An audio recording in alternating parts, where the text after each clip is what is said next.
Hoy! Tingnan mo yung kable ko, oh. Ano ba to? Mas maano ka nito eh. Mas magaling ka dyan eh, yun oh.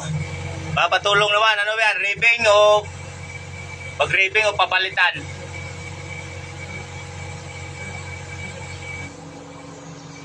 Lipit yung kable oh.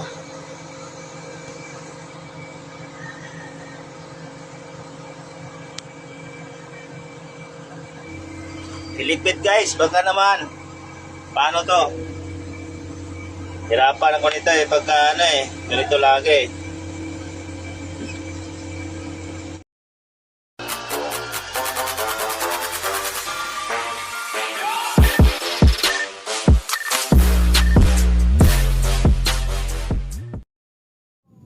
Okay mga tol, muli panibagong video na naman tayo ngayong araw at ngayon pag-usapan natin kung paano mag-ayos ng pilipit na kable.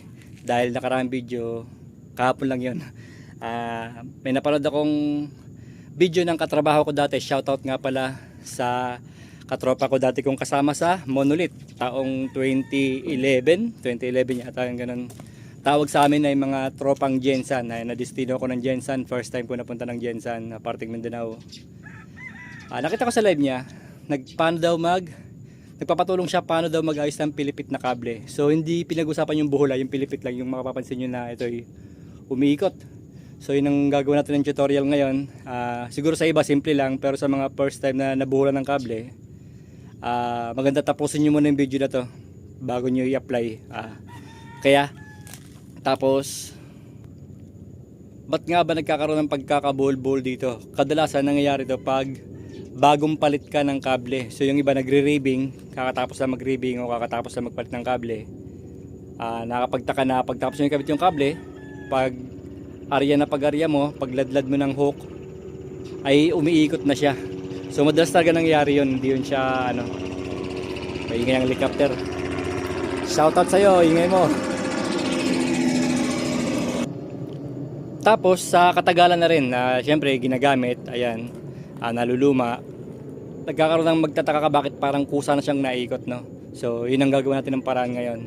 So shoutout muli sa mga batang Gensan, shoutout sa may-ari ng video yung papakita ko, kay Romer Bolongon, sa lahat na nakasama ko dyan, shoutout kay Antonio Rosales, kay June, nakalimutan ko ang apelyido ni June, sorry. Shoutout na rin kay Dragon, kay John Bert Dragon. Ayan, mga nakasama kong tower crane operator. Nasa tower crane operator pa ako noon. At shoutout na rin kay Lakay, kay Pili Proselio, sino pa ba? So yung mga di ko nabanggit na na nakakalimutan ko pag nakita ko yung first name, pati apelyido nakalimutan ko. Sorry. Basta nakasama ko sa lahat ng Team Monolith sa Batang Gensan. Shoutout sa inyo. Umpisa natin tong video. So ngayon paliliwanag ko muna anong gagawin natin, mamaya i-apply natin. Ang tawag nga pala dito ay wedge socket. So yun lang ang tatanggalin natin, wedge socket, o minsan tawag ko dyan winch socket o cable socket pag nakakalimutan ko. Ayan. Huwag nyo nang tanggalin yung mga clip na yan, yung cable clip, hindi na kailangan tanggalin yan. Dito lang tayo magtatanggal sa may pin na yan. Ito yung pin na to, tanggalin nyo lang yan para maiikutin natin tong wedge socket na yan. So paano natin gagawin yun, kasi matigas ikutin yan mga tol. Punta tayo dito, subukan na. So para matanggal natin yung wedge socket, syempre kailangan natin i-boom down ng sagad, tama, para maabot natin yung dulo. Pero bago natin gawin yun, mas maganda kung gamit mo ay telescopic crane, mas magandang mag-extend ka muna para humaba yung boom mo. Nang sa ganon, humaba yung kable natin, yung extra kable. Kasi ang gagawin natin dyan, yung hook, ibababa natin dito sa may bukana, may bungad. O pwede rin sa kalagitnaan, basta kailangan may mahaba tayong extra kable. Kasi kung dyan mo lang siya ilalapag sa mismong dulo, at dyan mo ikutin, pipilayan ka nyan, at hindi talaga kayang ikutin. Mahirap ikutin yung wind socket na yan. So mas maganda, mag-extend ka ng konti, kahit mga 16 meters o 20 meters. Tapos, syempre bumap mo sa malapit kung telescopic ka, pero kung crawler syempre mahaba na to. Ang mahalaga may lapag mo dito sa bandang harapan, o pwede rin sa bungad, pero mas mano kasi siya, mas mahirap siyang ikutin kung doon mo siya ibababa. So ganito nga tayo, balik tayo sa proseso. Ibaba yung hook dito, pagkababa ng hook, at lumaylay yung kable, wag nyo nang i-arya ng todo kasi nga baka magbuhol yung kable natin. I-boom down nyo na lang ng sagad. So, imagine niyo no, andito yung hook, nakaladlad dyan yung kable papunta doon, naka-boom down ng sagad. At doon natin ngayon tatanggalin yung winch socket. Wedge socket, yan kung ano man tawag nyo dyan. Pagtanggal nun, iikutin natin kung saan papunta yung ikot ng kalo. So base sa video nakita ko, pakaliwa siya. Pakaliwa nga ba? Papunta siya sa akin pakaliwa ganun, no? Pakaliwa o pakanan man kung saan ano, depende kasi sa kuha ng video, no? So, ang gagawin nyo lang, kung saan papunta yung kalo, susundan nyo rin siya. Base sa video nakita ko, pakaliwa siya or pa-clockwise.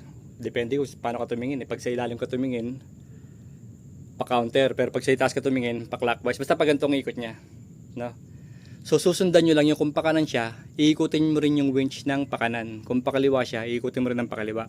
Pero kadalasan, ang nangyayari sa winch is, kadalasan na, kaliwa talaga ang ikot. So mangyayari, susundan mo yung pakaliwa. So ilang beses mo siyang iikutin. Base sa video nakita ko, mga 5 buhol yan kasi yung kable niya makita nyo. Mapapansin nyo na makagad kung ilan eh. Okay lang kahit sumobra ka ng mga 1, 2, medyo hindi na masama yun. Mapapansin mo naman kung kulang pa ba, di ba, kung nag-i-ekis pa. So siguro kailangan pa ng isang ikot. So ang mahirap na paraan, paano mo ikutin yung winch socket, wedge, so kung ano man yun, lagi nakakala ano.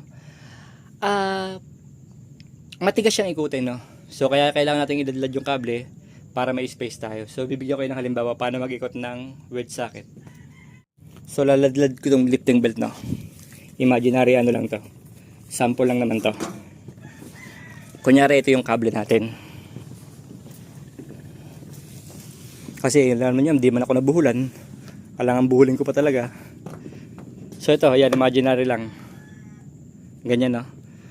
So wala akong taghawak ng video, no. Hirap pala mag-video. Kung hahawakan mo to, itong winch socket, halimbawa hawak natin yung winch socket. So ganito, no. Hawak natin yung winch socket. Kung iikutin mo siya ng paganyan, maaring mapilaya kasi sobrang kulat yan. Hindi yan ganun kadali na lumalaban yan, di bumabalik. So mahirap siyang ikutin ng paganon. Kung pakanan na pakaliwa. Ito kasi belt lang kaya akala nyo na ang dali-dali tignan kasi kable lang.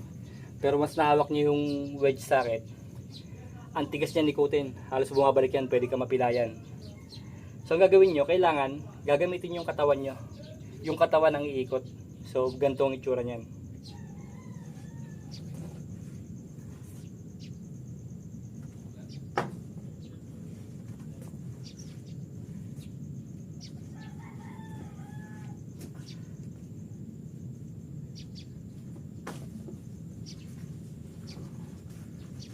So ganun po yung way ko ng pag-ikot, no. Oo, mukhang tanga, no, kasi para ka sira ulo na pwede mo naman siyang ikutin ng kamay. Kung tutusin, mahirap po talaga yun.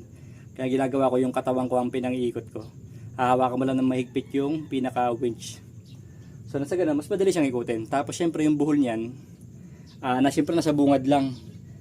Papansin nyo yung iba dun, pinapalakpak, ginagano, no? Kaya kailangan kung may katulong ka pa, mas maganda yung buhol niyan. Kasi mag-iikot-ikot ng ganito yung tsura niyan, eh. Oh. Magkakaroon siya ng circle-circle na ganyan, no. Ayaw mag-circle, magkakaroon siya ng, yung kable magkakaroon ng ganyan. So kailangan kung may katulong ka, iladlad. Kaya ngayon ang purpose natin, kaya kailangan yun ang purpose natin, kaya kailangan mahaba yung kable mo, yung clearance mo, kasi nga mahirap siyang ikutin. So kung palagay nyo tama na yung ikot nyo, kung naka 5 ikot man yan, 5 buhol, so okay na yun. I-try nyo ulit. Wag nyo bibirahin, no. I-boom up nyo na lang siya hanggang sa hulog ng inyong hook. So kasi wag yung bibirahin, kasi pag binira niyo, baka mamaya magbuhol naman yung kable niyo sa likod.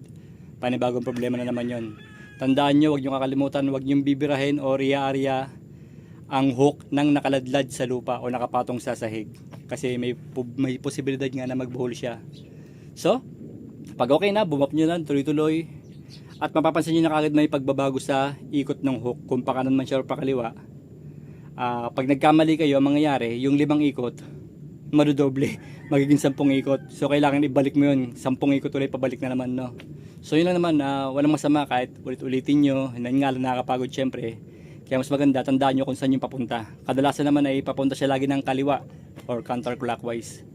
So kung 5 ikot, sa napansin ko sa video 5 ikot siya, 5 ikot din. Susundan nyo lang. Pag pakaliwa, pakaliwa rin ang ikot mo, no? So yun lang. Pag nagkamali ka, kinontra mo ng pakanan, maaring madodoble ang iyong buhol. So mangyayari, ulitin mo lang ulit. Ganun lang, no?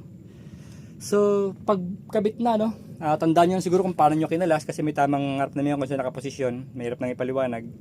Ayan. Yung pinakabukol niya doon nakaharapan. Basta yun yun.